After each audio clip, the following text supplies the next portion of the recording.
alecrim.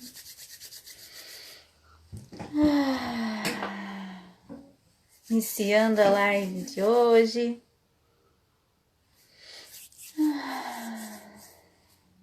Com aroma de alecrim, romero.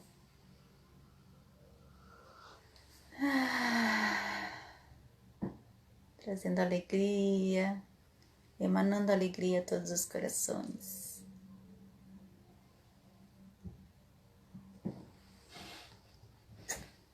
Vamos então tomar um chá.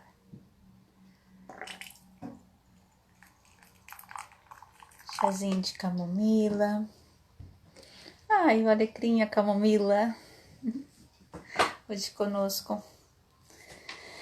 Olá, olá Thaline, bem-vinda.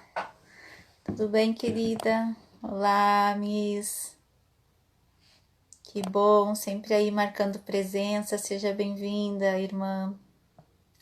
Rosana, bem-vindos. Vamos chegando, se aproximando. Sejam bem-vindos em minha casa. Ai, hoje temos uma visita bem especial, uma live com um contador de histórias que vocês vão adorar. Bem-vinda, Bruna. Logo vou estar chamando ele. Meu amigo, irmão, professor, né? Às vezes as pessoas que passam pela gente nem sempre têm a noção, né? Do quanto que ficou delas com a gente. E eu tenho, assim, alguns professores na minha sacola. E tô tendo a oportunidade agora, neste período da quarentena, de honrar alguns amigos preciosos que encontrei no caminho, irmãos e irmãs mais velhos, né, na jornada, que vieram abrindo estrada antes, né, pra gente passar. Alguns foram abrindo a picareta, né? Então, convidei para a live de hoje o Stan Xenia. Ele já está aí nos aguardando. E vou deixar o pessoal ir chegando. Vamos chamando os amigos, gente, avisando que a live está iniciando. Convoca aí o pessoal na sua rede. Diz que vai ter uma prosa interessante hoje sobre o caminho do coração. Quem estiver interessado em saber mais sobre como botar o pé nessa senda, né? No caminho do seu coração. Diz para vir para cá, para o canal da Flor da Síntese. Nós vamos escutar hoje um velho que sabe dessa história do caminho do coração. E vai nos trazer pérolas preciosas hoje, né? Derramadas direto desse coração precioso que ele traz no peito, que é grande. Então eu falo do Stan Xenia, né? Vou chamar ele aqui. Stan é um homem medicina, um líder de cerimônias nativas. Foi um dos gigantes que introduziram o xamanismo nativo no Brasil, né? Eu digo os dinossauros. Olha aí ele! Olá, Oi, meu olá, velho! Olá, querido! linda Bem-vindo! noite. Eu que agradeço aí a oportunidade da gente se ver, conversar, trocar aí essa prosa, esse lero, essas palavras. Enfim, ter Ah, a oportunidade também assim de te ver, né? De te ver sim, também, assim. que alegria, Stan. Coisa boa te encontrar. Ai, tão bom. Que bom. Tava aqui contando pro pessoal, assim, né? Um pouquinho de ti. Claro que tu vai falar muito mais sobre a tua jornada, sobre o que você traz consigo, assim, na sua sacola de medicina, de recursos, né? De histórias. Uhum. Mas estava contando que você, para mim, como alguns poucos, né, no Brasil, Uhum. a gente brinca, eu e o Rafa, que são os dinossauros, né?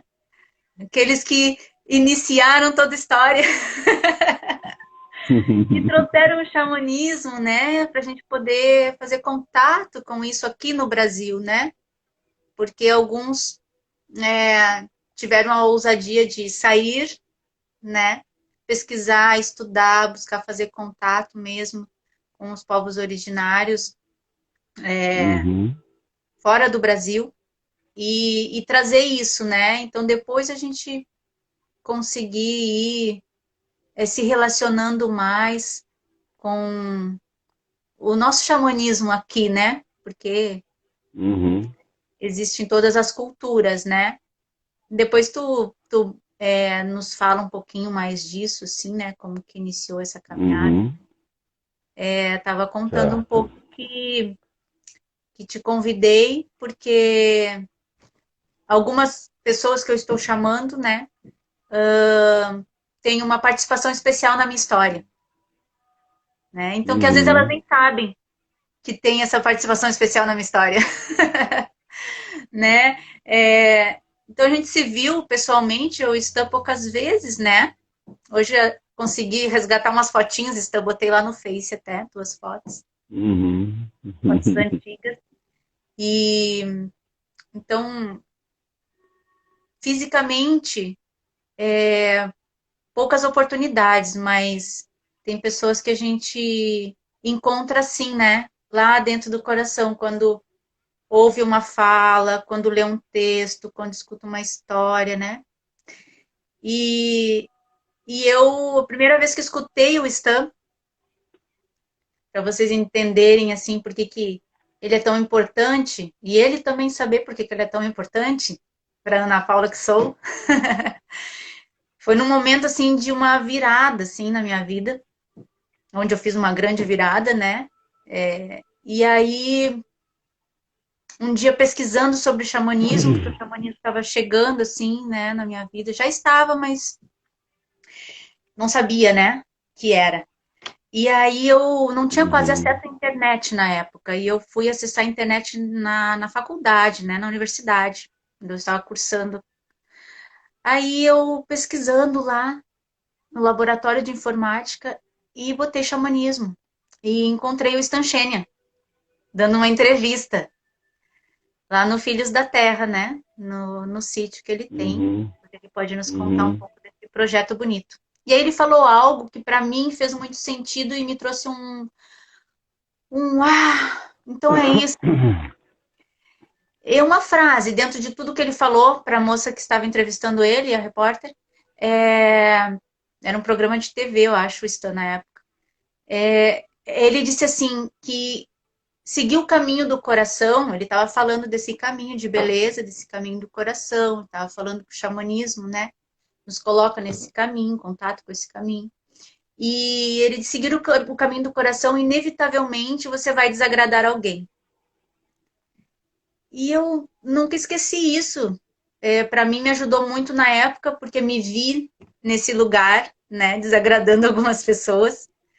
Mas foi num momento Uhum. que eu me comprometi comigo mesma, né? Hoje ainda botei ali no Insta algo assim, bem curtinho, um trechinho assim, falando disso, de quando eu fiz aliança comigo mesma, né? E então, quando ele traz essa frase, eu disse: mas tem mais gente também que desagrada os outros, né? E que estão aí, não arredam o pé desse caminho. Eu também não vou arredar, não vou arredar mais. Então, assim, gratidão, meu irmão, porque eu compartilho com muitas pessoas essa pérola, né? Essa tua fala, assim, e que fez sentido para mim e que vejo que faz sentido para muita gente também. Porque às vezes parece tão bobo, tão simples, né? Mas A gente não tem a dimensão, às vezes, assim, Uhum. como a verdade toca tão rápido, né? Mas então, É, meu querido, fala um assim, pouquinho desse caminho, como é que tu pisou também nesse caminho, porque todo mundo tem uma história, né, Stan? é, a minha, a minha história pisando nesse caminhar praticamente vai assim desde o momento do meu nascimento, né? Eu me criei assim em aldeia de Guaraciaba, Vale do Ipu, Ceará, um lugar que fica a uns 500 e poucos quilômetros de Fortaleza, né? Que é um lugar de Uhum. serra, assim, onde lugares assim de Tabajaras, lugares onde de Guararas e lugares onde assim, onde de Potiguaras também, né? Então assim, minha mãe nativa, meu pai branco, então minha mãe se apaixona por meu pai e aí não podia estar, digamos, dentro da comunidade, não era bem aceito, né?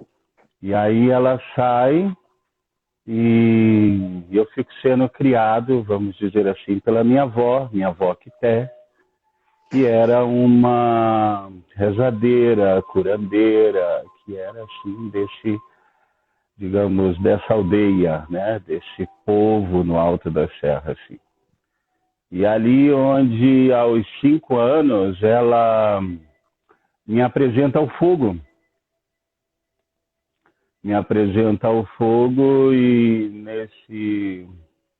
nessa história de apresentação ao fogo, a essa luz, para que sempre guiasse o meu caminho, sempre estivesse comigo, sempre essa, digamos, primeira centelha, né, de manifestação divina, aí essa luz, que é importante, assim, desde os tempos, né, desde os primórdios, pudesse me acompanhar e também ao meu caminho ligado a esse propósito de cura, de relação com a vida,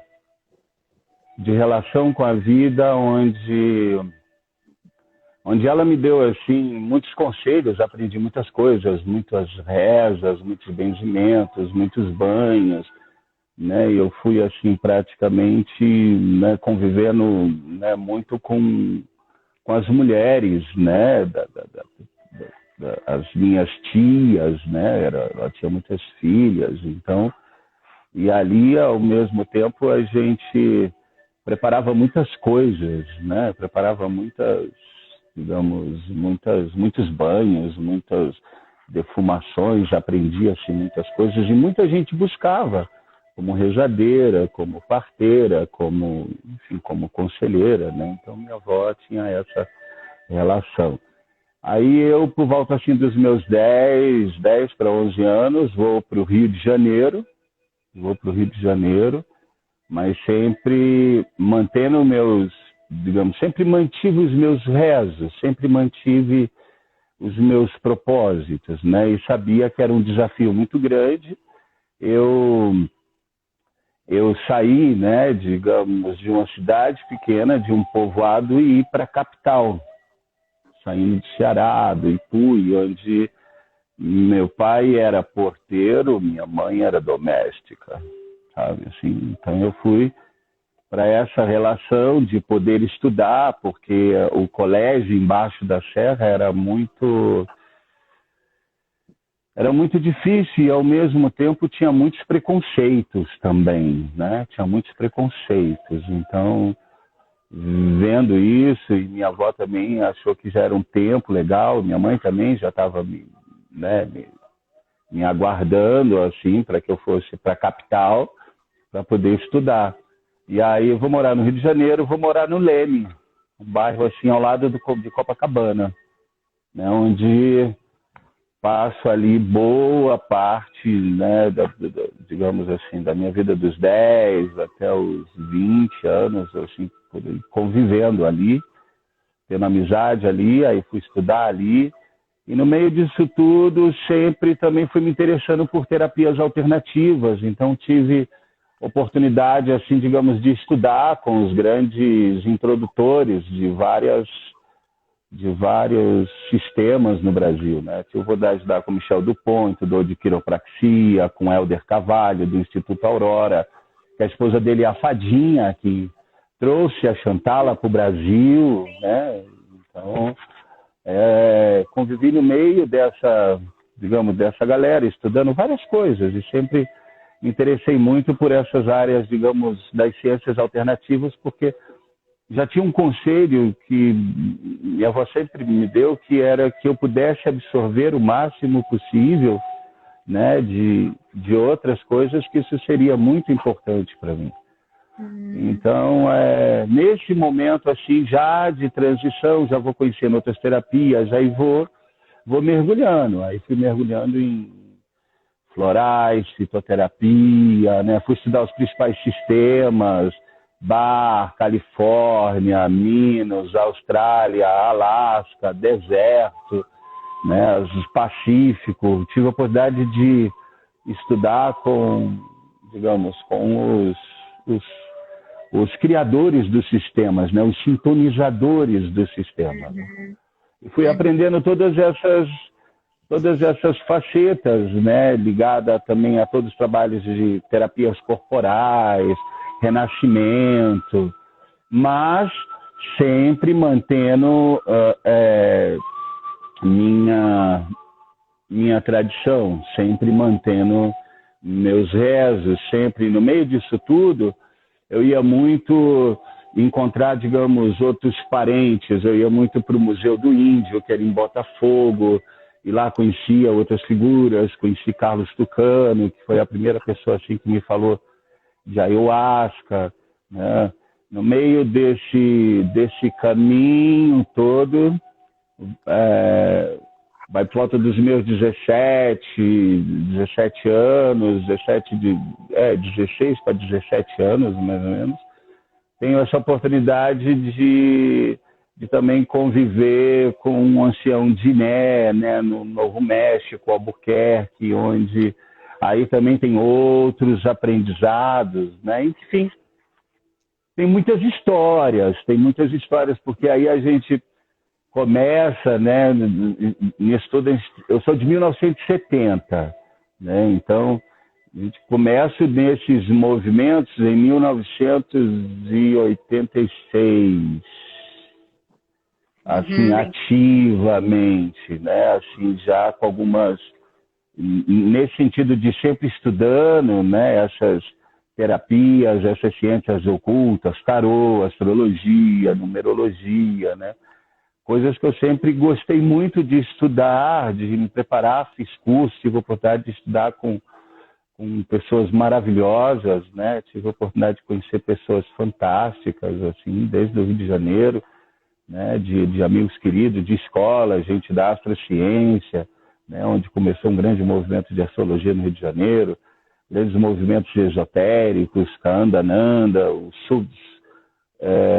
Samyami, né, na Tijuca, que tinha um espaço também muito bacana. E aí, de repente, dentro de tantos movimentos, olha só como tem muita história, né? Então, dentro desses movimentos, aí em 1992, participando da ECO, junto com outras pessoas, junto com o movimento do interreligioso, tinha um movimento Viva Rio também, tinha Aldeia Global, tinha várias coisas acontecendo, já os primeiros movimentos.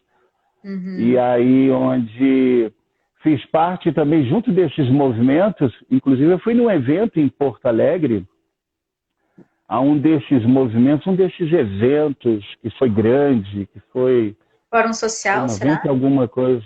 Fórum Social, foi o Fórum Social, onde fomos junto né, de outras lideranças apresentar trabalhos, apresentar uma série de coisas, onde foi com o Tídio foi comigo. Então, e aí mais ou menos dentro desses movimentos que vão acontecendo, né, e aí já 1992, 1993, 1994 já começa a ter, digamos, movimentos com esse nome xamanismo, né?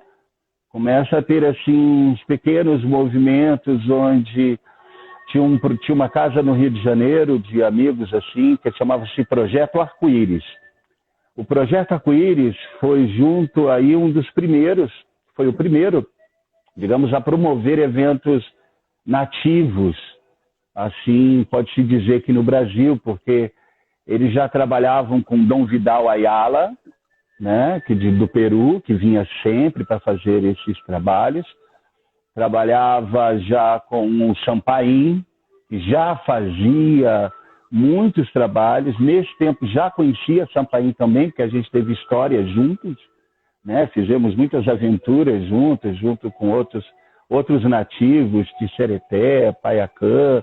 Tinha muitos indianistas amigos, Teré, tinham uns amigos da família Vilas Boas. Então tinha uma galera que era muito inteirada dentro de grandes movimentos assim. E aí, dentro desses movimentos, aí, em 1994, 90, acho que é isso, 1994, 95, tem um movimento já da primeira cerimônia, inclusive da ANAC no Brasil, que foi produzido por esse projeto Arco-Íris, né? Que trouxeram junto com um amigo em comum, Carlos Schauer, que é uma pessoa que também é ligado à história aí do xamanismo, de família, enfim. Ele conhecia ele lá nos Estados Unidos e, de repente, a oportunidade de trazer ele para cá, que foi o primeiro caminho do Fireplace. Então, foi a primeira vez que a cerimônia, digamos, da Native American Church aconteceu no Brasil. Aí o Hector, né, ele veio uma vez aí, mas eu não pude estar nessa cerimônia, mas o conheci.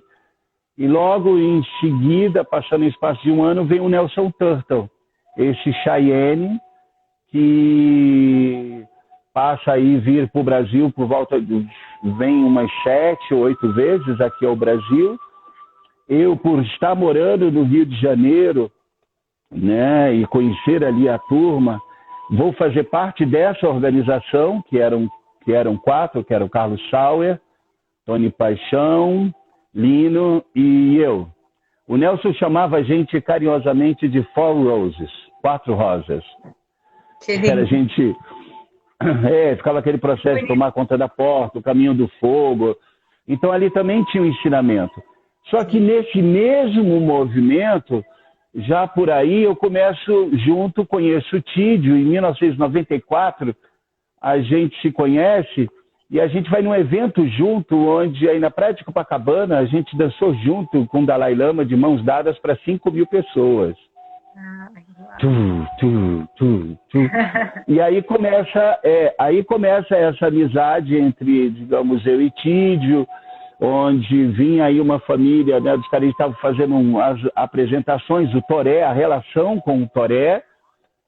E aí a gente realiza o primeiro evento, digamos assim, junto de eu trazendo já essa experiência também unindo de Temascal, cerimônias, digamos, norte-americanas, de nativos norte-americanos, e a gente podendo fazer isso no Rio de Janeiro, onde a gente fez o primeiro evento em Nova Friburgo, num hotel chamado Shangri-La, onde nós fizemos 3 dias de pagelância de toré, temascal e plantas sagradas.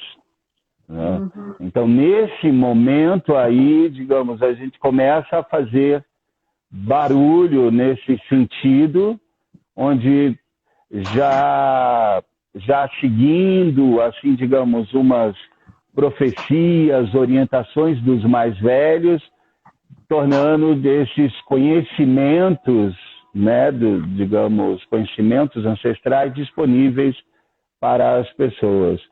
E aí começa esse movimento. Ao mesmo tempo, aí a gente começa a ter notícia que em São Paulo também está começando, aí como tem um Léo Atese, que começa aí no movimento no espaço Ilauara, ele começa um movimento, ele com o Antônio Duncan dos Cristais, né, que era muito ligado dentro da roda de cura, dentro desses movimentos. Aí entra aí em cena também a Pageia, né, a escola da Carminha Levi, a escola de xamanismo matricial, onde...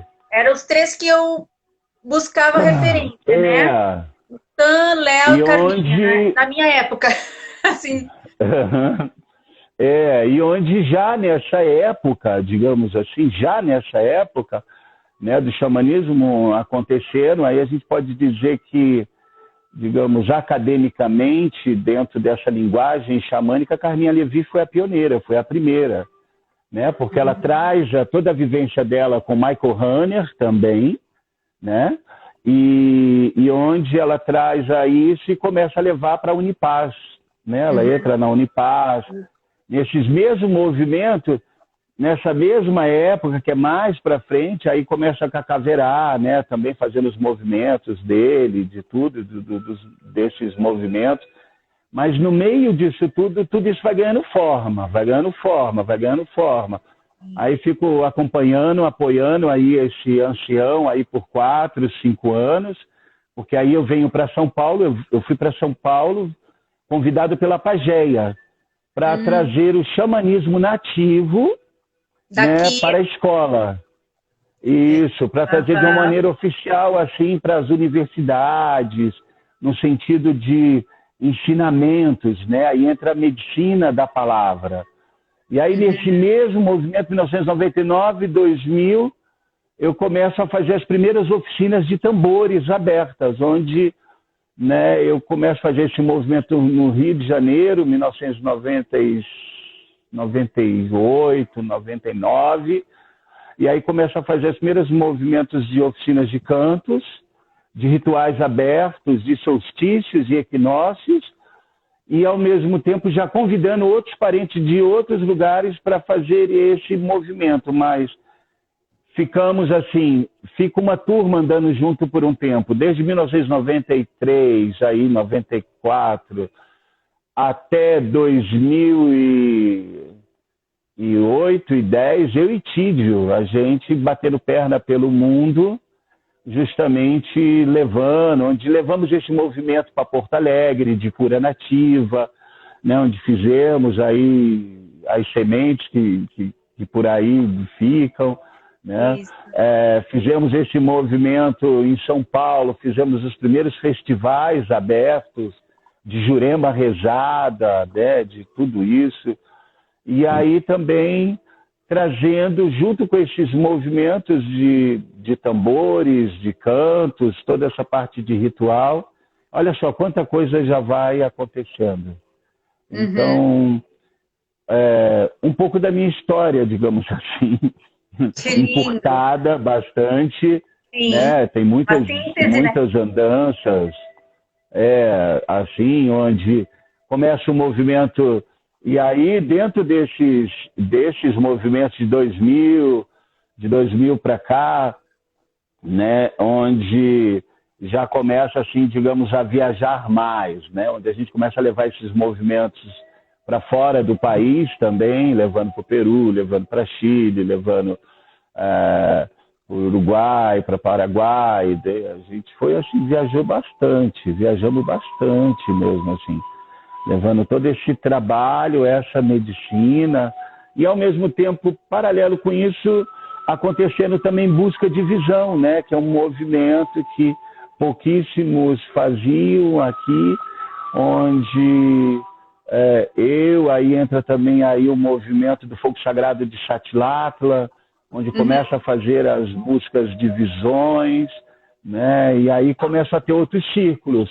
Aí vai abrindo outros círculos de busca de visão, Guarani, e hoje tem alguns círculos, né, de busca de visão. Tem o pessoal do Terra Cristal, né, lá, e para mim é sempre Terra Cristal.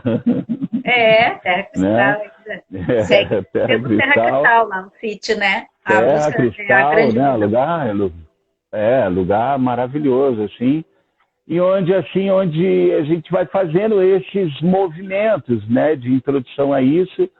E aí, nesse tempo, também entra a medicina da roda de cura, que é o oráculo da vida, que é uma tradição que eu trago para o Brasil, né, que vem desses conhecimentos de Anasasis, que é de uma linhagem também que eu tenho um estudo, e onde essa roda da vida, ela se desdobra em vários níveis, né? Porque você consegue perceber tudo, mapear tudo dentro dela, e tem os clãs, tem as especificações, que é como uma assinatura de vida, né? Onde a maneira como essas informações vão sendo inseridas é como essas informações vão ecoar e é como ela que vai servir de parâmetro, digamos, para os teus acontecimentos ou para os teus entendimentos. Então, tem muita coisa, porque também aí entra o movimento de meia-lua, né, onde a gente começa a fazer esses movimentos que começam lá atrás, como eu disse, né, no primeiro movimento no Brasil, entrando essa coisa da NAC, né, da Native American Church, que é da Igreja Nativa Norte-Americana, do avôzinho, né, e onde entra esses rezos, e aí entra que é outros ensinamentos, né, que tudo tem ensinamento, né, tudo, digamos, tem aí a medicina da palavra, tem a coisa dessa transmissão direta, né, que é onde entra a coisa da palavra, né. Uhum. E aí entra essa escuta do coração, que a gente estava falando, né, que é uma coisa assim que minha avó me dizia muito cedo, assim, né, que tinha 2 mandamentos que ela dizia. Se eu seguisse esses 2 princípios, o resto estava tudo certo. Que nunca fizesse nada, né, que magoasse meu corpo, meu sentir, meu pensar e meu espírito. E nunca fizesse nada que, né, agredisse ou prejudicasse o físico, né, o seu físico, o seu sentir, o teu pensar, o teu energético. O resto vale tudo. Então, eu falei, nossa, avó, só essas coisas? Mas se você olha bem, né, é um pacotinho bom, né? 2 coisinhas, mas é um bom pacote, assim, para você respeitar. Uhum. Então aí vem essa, digamos, a minha história desse caminhar, né, desse caminho vermelho, caminho nativo, caminho dos povos originários, xamanismo, que foi um termo que eu só vim conhecer ele, digamos, quando eu venho para a cidade, para a capital, porque até então conheço como rezos, né, conheço como modo de vida, como tradição. Uma tradição familiar, né? Isso. Então aí é que entra essa dança, né? Desse caboclo, né? Assim dizendo, né? Dessa mistura desse pai branco com essa mãe nativa, né? Onde dá isso que sou eu, filho único dela, de minha mãezinha, Maria das Graças Ribeiro, Dona Graça, né? Que é uma graça aqui no espaço, que cuida de todos nós aqui, que sempre, sim, que recebe, né? Isso, cuidando de todos. E dentro dessas andanças, aí, veja, a gente se conheceu, né?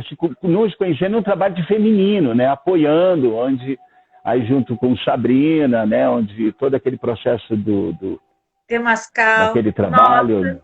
Isso, que fizemos, aonde fui depois o Espaço Rapa Nui, né, onde fizemos aí também uma roda de mulheres ali, foi muito legal, ensinamentos do Oeste, né, da escuta, de tudo isso que se passa. Isso mesmo, foi lindo, porque eu nunca tinha convidado um homem até então para conduzir um círculo feminino, né? Eu nunca tinha convidado nenhum e senti assim, né? Por tu trazer essa fala tão respeitosa, né, com o feminino, com as mulheres, e percebia que tinha ensinamentos aí que podiam nos servir, né, servir a todas nós. E foi uma troca muito bonita, né, Stan? Foi lindo, uma roda bem bonita no Rapa Nui. E aí nas tuas terras, né, Filhos da Terra, né? Foi também muito especial. Aqui em Cotia. Isso. Como é que nasceu o teu espaço aí, Stan? Olha, nasce assim, né? Esse lugar aqui hoje, aqui é os Filhos da Terra, aqui já foi um centro do Osho, né? O Osho Delight, foi onde começou os primeiros trabalhos, digamos, do Osho no Brasil, né? Mas o termo aos Filhos da Terra nasce assim no Rio de Janeiro, porque no Rio de Janeiro eu fazia cerimônias na Pedra da Gávea. A gente fazia cerimônias de solstícios e equinócios, né, na Pedra da Gávea. onde a gente subia com um grupo para lá, e lá era um lugar maravilhoso. E ali você tinha justamente esse sentido assim de, sabe, quando eu vi isso, nossa, esse lugar aqui, né, é todo assim para os filhos da terra, né? Então, e aí veio esse chamado, né, do aos filhos da terra dentro de uma cerimônia de equinócio de primavera na Pedra da Gávea, onde uma determinada hora você via bem o sol e a lua numa noite de lua cheia. Então dava para ver bem a metade assim do dia, o nascer do dia, o dia nascendo, o sol aqui e a lua aqui.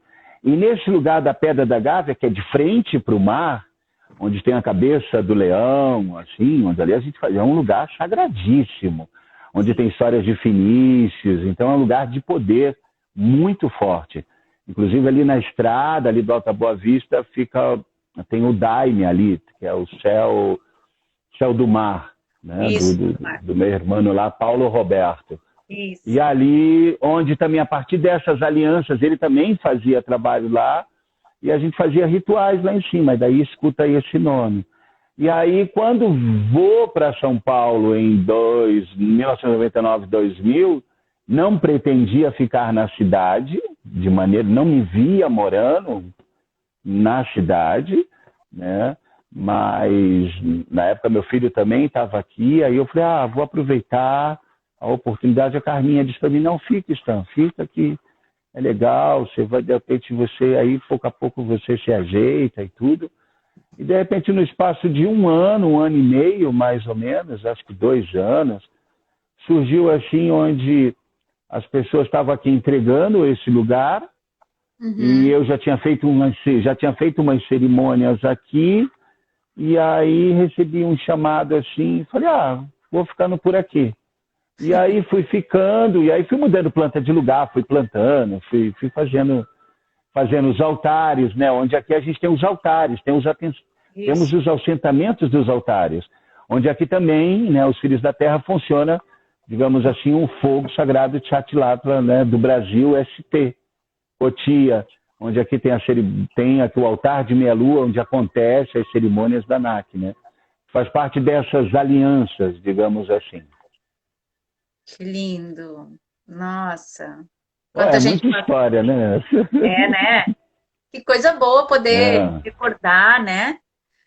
E revisitar esses espaços, rever essas pessoas, porque quando a gente conta a nossa história, a gente revisita, né? Pessoas queridas, pessoas amadas, que foram importantes para nós. É isso que eu pensei, assim. Pois é. Nossa, em recontar são minha muitas história dessa forma. assim. Não, e assim, levando, né, e quando assim, lembrando aqui tudo, né, cada lugar que a gente já foi, cada situação engraçada, cada rito de passagem, porque dentro dessas minhas andanças, já fiquei em caverna, com urso, né, junto, e urso hibernando, já tive meus processos de ser enterrado vivo, os mortes e renascimentos, então eu tive, assim, independente da minha tradição, de coisa de família, eu sempre fui em outras tradições. Sempre, né? Onde tinha ali uma oportunidade para esse conhecimento, para esse se lançar, ali estava eu. Né? Isso me fez muita amizade. Isso é importante porque tem muitas pessoas hoje em dia buscando, né? Buscando se encontrar no caminho, né? Não é nem encontrar um caminho, mas na verdade o que a gente busca é esse encontro com si mesmo, né? E para isso a gente acaba buscando referências no caminho, pessoas que encontraram esse si mesmo, né? E as tradições falam muito disso. Então eu vejo que o buscador, né, Stan, acaba indo buscar em diversas tradições. Como tu vê isso? Tu tem alguma dica, orientação que tu queira passar, falar sobre isso? Olha, eu vou te dizer assim que né, assim, eu sempre me lancei em tudo. Então, assim, eu fiz parte dos primeiros movimentos da Summit Lighthouse, né, no Brasil, que é dos mestres ascensionados. né? De todo o trabalho dos apelos. Então, assim, eu tive envolvido em muitas coisas que, apoiando muitos movimentos em que eu via muito essa sintonia. Então, tive muitos satsangs, fiz muita meditação, muito dessas experiências, né? Assim, de conexão, de se ouvir, de escuta, de aprendizado, de vivência, sabe? De você realmente sentir, assim, tudo sendo avassalador. Eu sempre fui muito intenso e sereno, sabe? Eu sempre fui sereno e intenso. Então, dentro dessas escutas, eu digo assim, para mim, por exemplo, o caminho da tradição da terra, né? Da tradição da essência da terra, de você poder ouvir a terra, de você poder reconhecer toda a vida, de você respeitar isso, de você fazer parte disso, de você valorizar isso, de você respeitar isso, né? Para mim, assim, no meu caminho pessoal, né, independente da coisa, para mim foi ó, sabe? Então, eu posso dizer que, é claro que dentro desses processos, assim, por exemplo, de meditação, né, de observação, porque aí entra toda a experiência de busca de visão, né? Todo esse lugar que você vai para não fazer nada. Entende? Não é uma coisa assim. Quando me convidaram a primeira vez, diz assim, ó, você vai para um lugar para você não fazer nada. Ah, posso cantar? Não, ideal é não fazer nada. Pode meditar? Não, ideal é não fazer nada.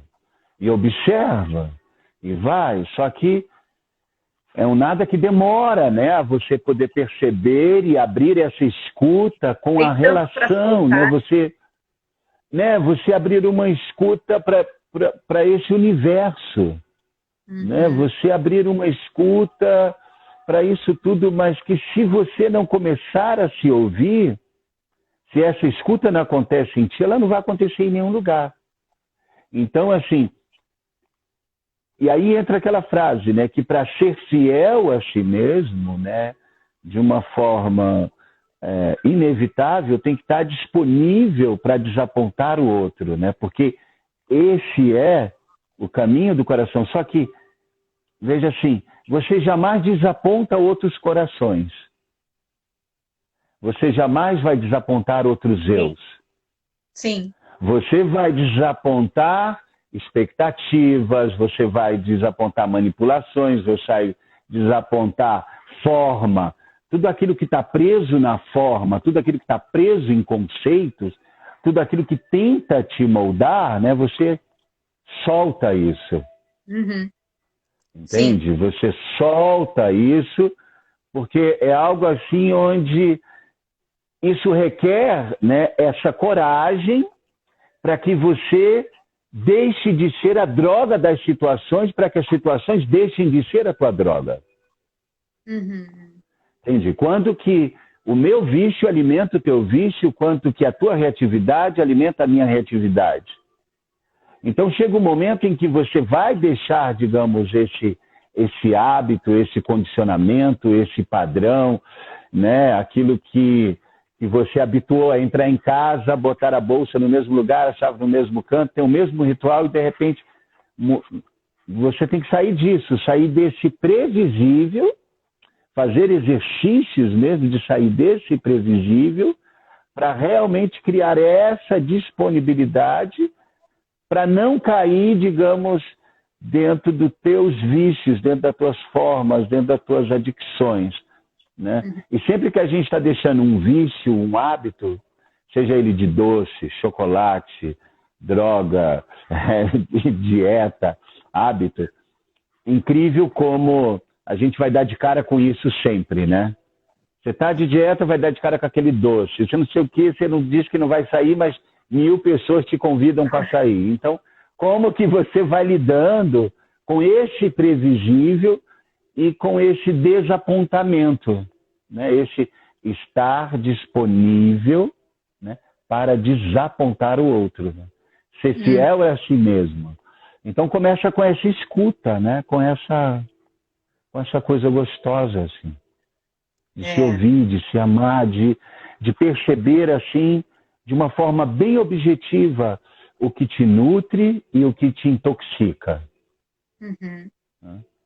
Porque aí você, de uma maneira inevitável, olhando para isso, você vai perceber aí, mais fundo, tudo que está ligado aos medos e tudo que está ligado aos desejos e como isso se desdobram dentro das nossas redes de relações e manias e também condicionamentos ou maldições hereditárias, vamos dizer assim.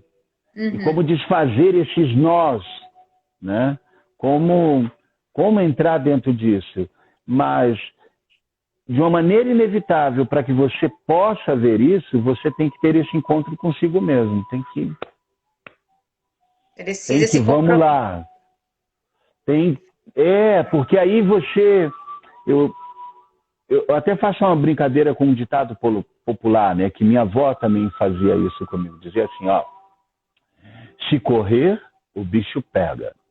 Se ficar, o bicho come. Mas quando você descobre quem é o bicho, a brincadeira acaba. Ai, essas vó. Entende? Como que esses bichos, né?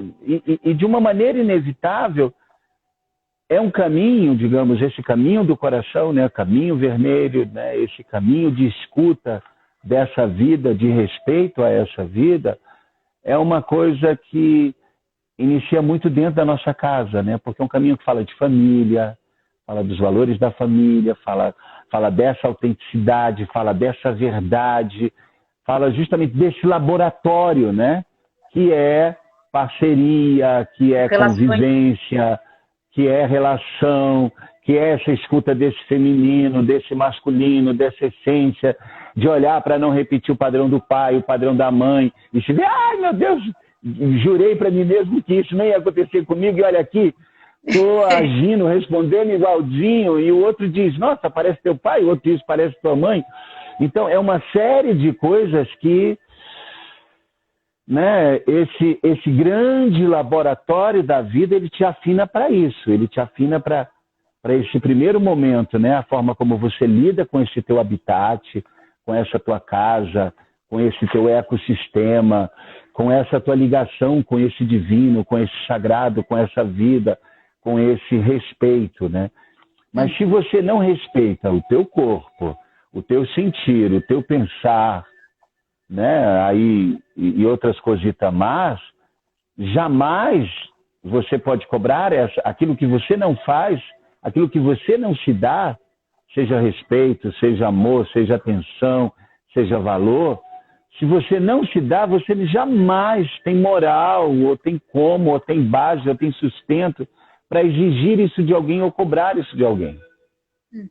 Então, tudo nasce nesse caldeirão, né, digamos assim, desse eu. Por isso, de para ser fiel a si mesmo, né, tem que estar disponível para ver, né, desapontar o outro. Esse coração, né, sabe? Porque ser fiel a si mesmo significa você honrar essa tua vida, porque é tua, né? E, de repente, a tua individualidade não pode se perder no meio de tantas coisas que acontecem. Estar disponível para desapontar até os personagens, os seus próprios personagens, né?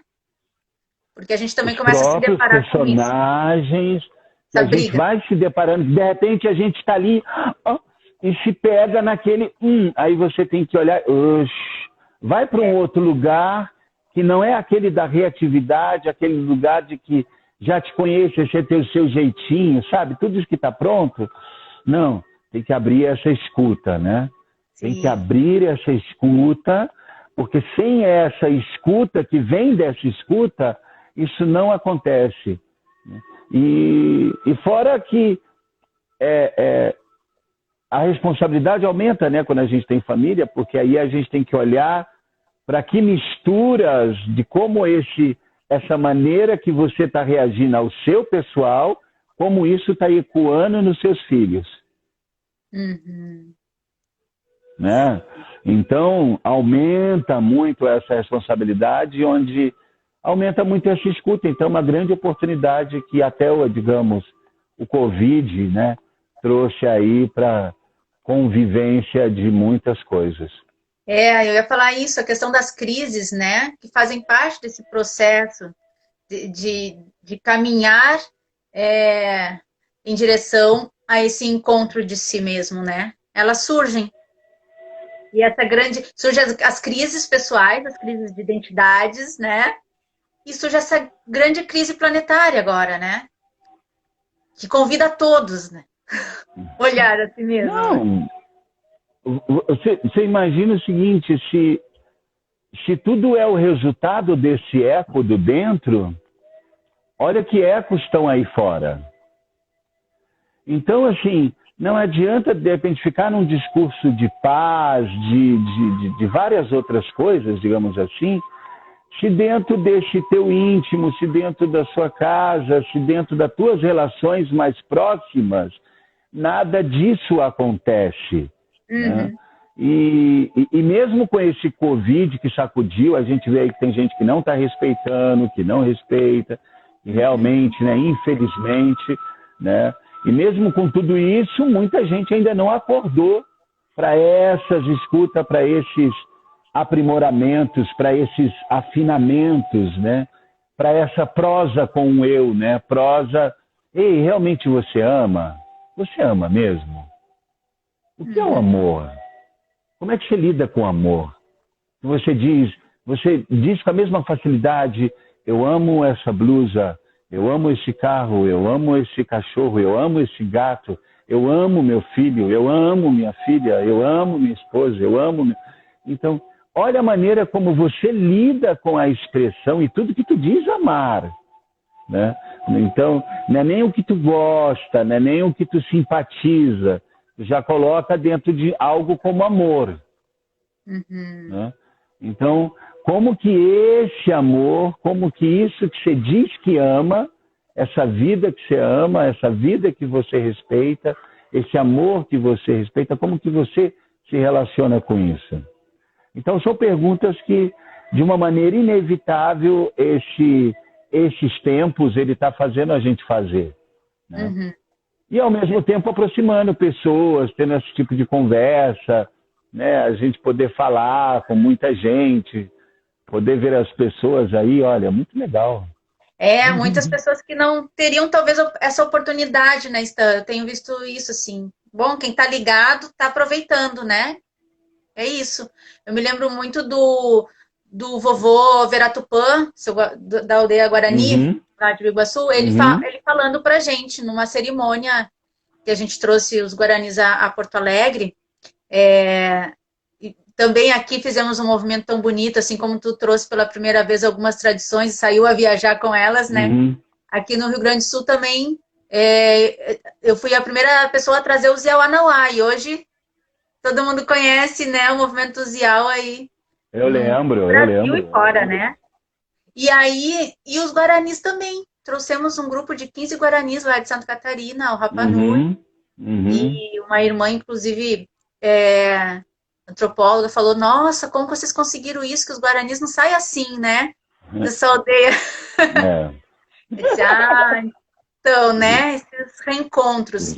E aí o vovô falou assim pra gente, um dia depois, no término de uma cerimônia, porque é interessante, assim, as culturas, elas são tem muitas coisas muito parecidas, mas também tem outras bem diferentes, né? Então, a própria cerimônia de planta, de poder, se dá diferente. Cada cultura tem o seu desenho. E aí, no final, tinha aquela turma meia, assim, acostumada com o padrão, né? Que vinha ocorrendo, que vinha comungando daquele desenho. Então, a coisa do... Eu não vim para agradar a todos, né?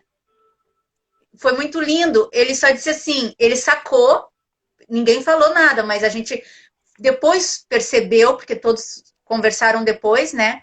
aquele estranhamento, e aí ele, antes disso rolar, ele já, muito rápido, encerrou a cerimônia assim, bom, eu trouxe, né? Quem pegou, pegou.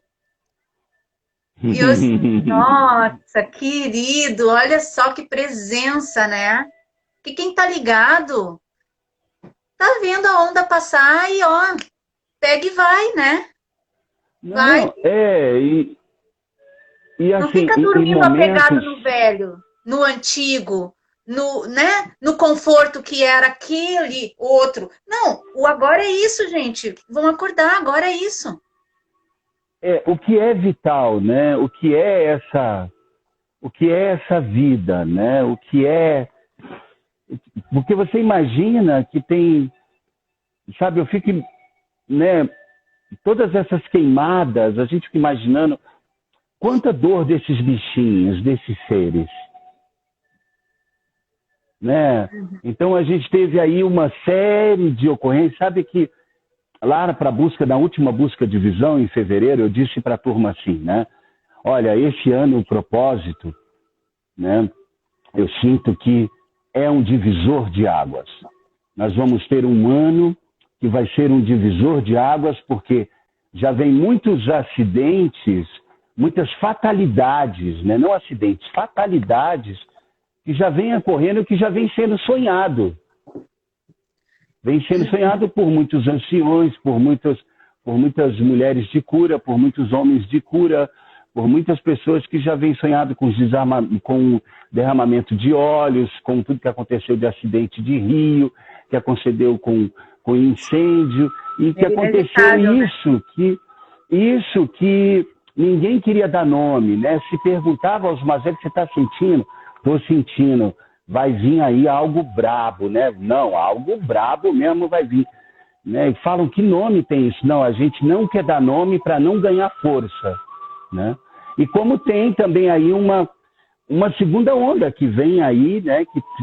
que a gente sente que dentro dessa parte desse aprendizado, ainda vem mais um balanço aí para ver exatamente como que o ser humano se relaciona com a vida.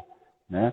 Porque quando a gente fala de trabalho de povos originários, né, que isso é muito importante, a gente fala desse trabalho, dessa conexão que tinha antes das cerimônias. Não existiam cerimônias antigamente. Uhum. Entende? Não existiam cerimônias, existiam apenas essa fala, digamos, essa reunião, esse compartilhar. Né? E à medida em que as eras foram chegando, né, que é um outro assunto, mas à medida que as influências das eras, né, foram acontecendo, digamos, esses humanos, essa humanidade, ela foi se afastando desse centro comum, dessa escuta comum, dessa presença, né, de escutar a vida em si, de respeitar a vida em si. Né? E escutar a vida é, de uma maneira inevitável, escutar o amor. Uhum. Entende? E como esse amor se manifesta dentro de seus desdobramentos. Sabe? Dentro da vida, dentro da relação, dentro de como você celebra isso, porque isso é muito rápido, né? Minha avó dizia, meu neto, viva, viva, viva, viva, viva. Ela dizia para mim assim, ó, viva. Ela não dizia tchau, ela não dizia adeus, ela não dizia bom dia, boa tarde, ela dizia viva. Viva. Cuide, viva. Sabe? Cuide da vida em você. Então, se você cuidar da vida em você, se você respeitar a vida em você, se você tirar todas essas informações equivocadas, esses entendimentos, esses parâmetros hereditários, nosso reloginho, se descascar por inteiro, vai ver só isso aí. O reloginho do Insta. Nosso reloginho. Se quiserem abrir, se quiserem, gente, quiserem continuar, quiserem fazer pode voltar. A gente pode voltar. Vai fechar agora, a gente volta. Volta com alegria. O povo está aí animado.